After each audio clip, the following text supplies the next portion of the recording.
Continuous coverage of Sri Lanka elections as polling is currently underway in the island nation with 15.9 million registered voters. This is being touted as a watershed moment in the history of one of Asia's oldest democracies. And this is an election like never seen before. Both leading contenders, Gotabaya Rajapaksa and Sajith Premadasa, arrived at their respective polling stations to cast their vote. Rajapaksa appeared extremely confident as he arrived at the polling booth, saying that the people of Sri Lanka could get a better future under him.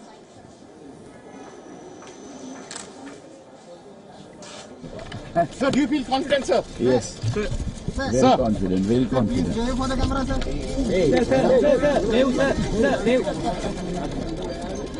Sir, how confident are you? Sir? Very confident. Sorry? Very confident. And sir, what do you want to bring to the people of Sri Lanka, sir? Sir, if elected, People of Sri Lanka will get a better future under me, under my presidency. His main rival, Sajith Premadasa, took to Twitter urging people to go out early and cast their votes to elect the country's next leader. Sri Lanka's election authority has also revealed instances of efforts to influence voters in many polling booths.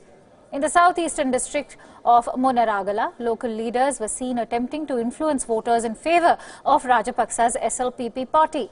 Meanwhile, a convoy of Muslim voters were ambushed in northwestern Sri Lanka merely hours before polling opened in the country.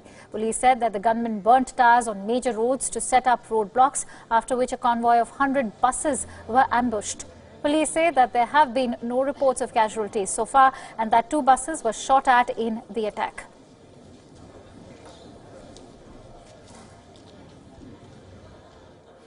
So for more perspective, earlier we spoke to Rasika Jayakode, a youth leader in Premadasa camp from Sri Lanka's UNP. Let's listen into what he had to say.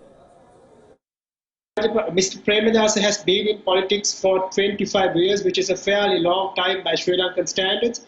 But he hasn't faced any corruption allegation. He hasn't faced any criminal allegation throughout his career as a politician. It has been an unblemished track record. It has been an extremely clean track record. He doesn't face a single court case over corruption or any other criminal activity, whereas Mr.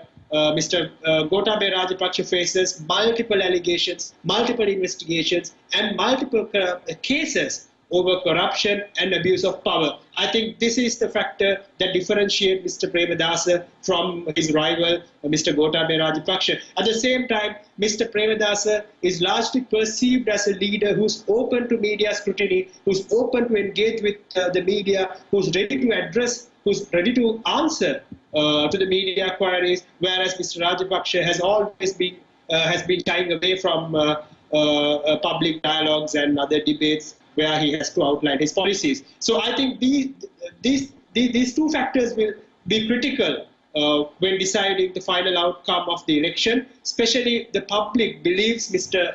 Premadasa as a relatively young leader who can usher in development,